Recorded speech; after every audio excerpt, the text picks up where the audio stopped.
Hello everyone. This video is about studying psychology, being a student of psychology, being a long-term student of psychology, and reading books. I have some ideas that I want to play around with, some suggestions, and maybe you can give me some feedback after watching this video. Let me know what you think about them. Because essentially, my train of thoughts in this video begin with a problem I have, a disappointment. When I read psychological books, a special type of psychological books that I will tell you what it is, what type of book I'm talking about. So that disappointment, it signifies a larger problem in this discipline of psychology, and I don't know exactly how we can address it, whether it is possible at all to address it or not. So let me tell you about the problem I have.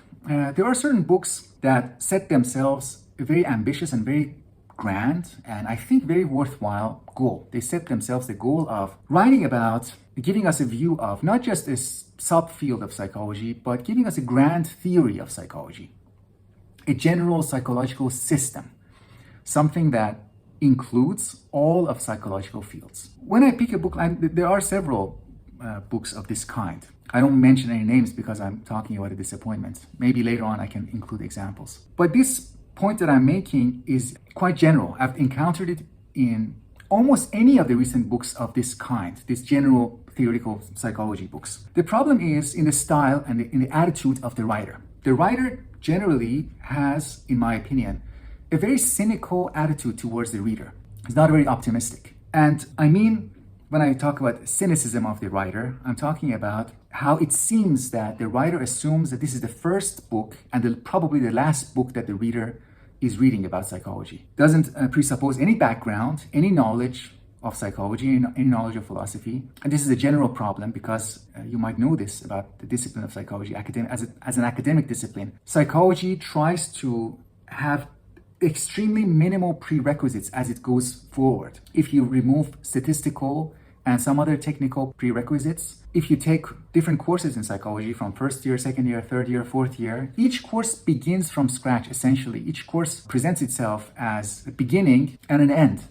So there's not much connection across different fields of psychology. It's a general problem of disunity, fragmentation. But the writers who come in and try to address that problem, they don't seem very optimistic about the background of their readership. Usually the way these books begin is with very general questions like, what is the mind? What is the meaning of mental phenomena? What is behavior? What is a person? Oh, gosh, I have no idea. Is there any relationship between mind and body? Oh, there was a French philosopher once named René Descartes who said that mind and body are different. Come on. I mean, can you not assume that at least a subset of your readers have some familiarity with Descartes?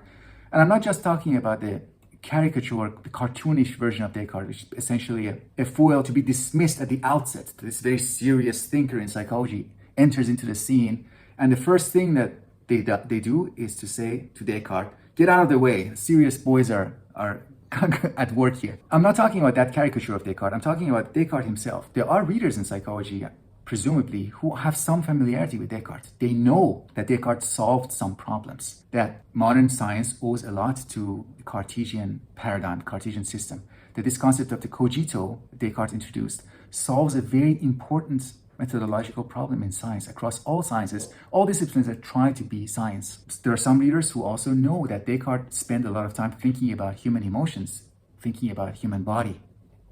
So it is a problem that people who come in and want to solve the fragmentation and the problem of disunity in psychology, they assume nothing and they try to invent all the wheels that they need. Every small wheel or small or big wheel that they need in their theoretical system, they have to build it all from scratch. There is some foray, there is some reliance on biological sciences. Some of them begin with biology, start talking about, chimpanzees, chickens, and some other writers in psychology, again, the system builders, they begin with, instead of biology, they begin with culture. They don't make much reference to other psychological thinkers. So this is the problem. The analogy that comes to my mind is the analogy of civil unrest. Imagine a city-state that has fallen and is in a state of chaos. There's no regard for a community. In that state, one possible response is that some people come in and they want to bring unity to the fallen civil state of the city. And what they do is that they try to be charismatic leaders. They want to unify the city. And in our case, psychology, they want to unify by the sheer force of their charisma. Say, follow me, I will show you. Just trust me, I will show you how we can unify psychology. And forget about everything that you know already about psychology. Let's begin with the life sciences, or let's begin with culture, and then I'll connect the rest of the dots myself. I'll build or rebuild, reinvent all the necessary wheels. Now, my suggestion, now I hope that the problem that I've raised, I'm formulating, is clear enough for my suggestion to make sense. I think we don't need necessarily to rush in and follow or sign up to one of these system builders. We don't have to necessarily follow a grand theory in psychology. What we need instead is to revive a sense of free play in psychology. Experiment with different styles of thinking. And to do that, we need to read around psychology. We need to read different disciplines. So what I'm going to do in the rest of the video here is to give you some suggestions about other disciplines, other areas that I think it would be useful for psychologists to be familiar with, to be a little bit familiar with. You don't have to go to all the primary sources necessarily. You can read some secondary sources. You can read some of these very short introductions to so-and-so. The point is to be familiar. So I've already mentioned Descartes. I think we should all be familiar with the Cartesian legacy. I would also mention Kant because of transcendental arguments or transcendental concerns, which gets us a little bit away from naive ontology and it raises epistemological questions that have to do with the limits of what we can do with reason, with pure reason, the bounds of reason, the bounds of sense. Some familiarity with Kant is necessary. Some familiarity with Hegel is also necessary for two reasons. One is that Hegel introduces truly developmental thinking in all sciences. Developmental thinking and the logic that is known as the dialectical logic, which regards history as a real thing and it regards time as irreversible. Another reason for being familiar with Hegel is because of the concept of negativity. And then Marx, Marx is useful. Some familiarity with Marx I think is necessary. The concept of labor, the concept of labor power, the concept of alienation and ideology. So again, I would encourage picking up a very short introduction to Marx or Terry Eagleton, Why Marx Was Right, something like that. You should also be familiar with semiotics, the field of semiotics.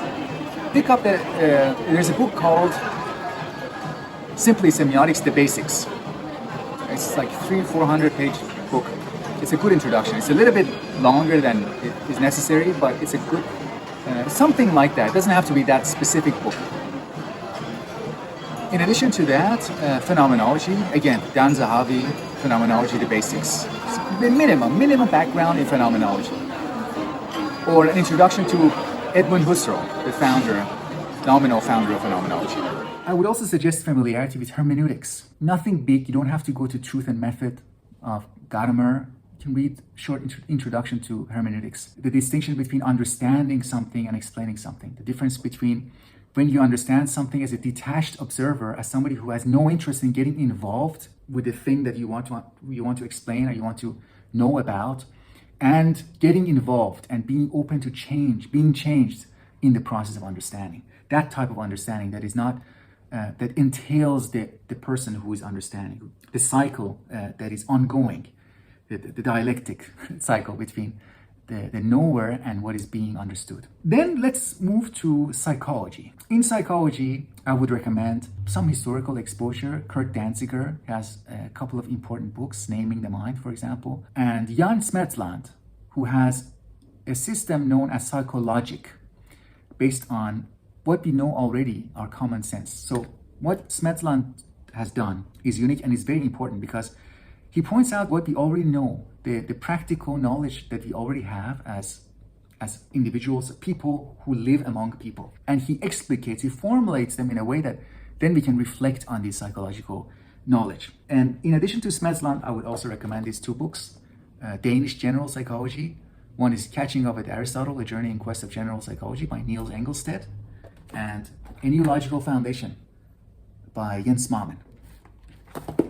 These two represent about 4 or 5 decades of work, cumulative work in general psychology. And it is good to have these in our back pocket, in our backpack, in our background, in the back of our mind. It's good to have Marx, Hegel, Kant, Descartes Jens Mammen, Niels Engelsted, in the back, Hermeneutics, Gadamer, in the back of our mind, when we open a book about general psychology, when we open a book that calls itself a new unified theory of psychology, we can more easily detect places where the author is being cynical, author is not assuming, is being excessive in assuming ignorance on the part of the reader. Other writers that I would recommend include Thomas Theo, a perfect example of somebody who doesn't look down, doesn't condescend toward the reader, doesn't assume that the readers are illiterate, ignorant, completely naive. And another reiteration and repetition of something I recommended before, 3 books by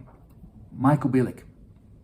Learn to Write Badly, More Examples, Less Theory, and The Hidden Roots of Theoretical Psychology, which compares 2 approaches, the atomist approach and the holistic approach to psychology. So let's see what we can do. Let me know what you think about this reading around psychology, being a reader, being a kind of student in psychology that is not completely naive, a kind of student that allows their imagination to run freely, the free play of imagination. Read a little bit of literary theory, short introduction to literary theory, in order to grasp the distinction between attention to particulars and attention to abstract concepts, the navigation, the back and forth between the two, the relationship between the two. When the abstract reasoning, when abstract discussion becomes too grandiose, too off the ground and out of touch with reality, that kind of problem. So let's see what we can do. I'm very interested in cultivating a sense of community in psychology, a kind of readership in psychology that holds our writers to higher standards. Let's not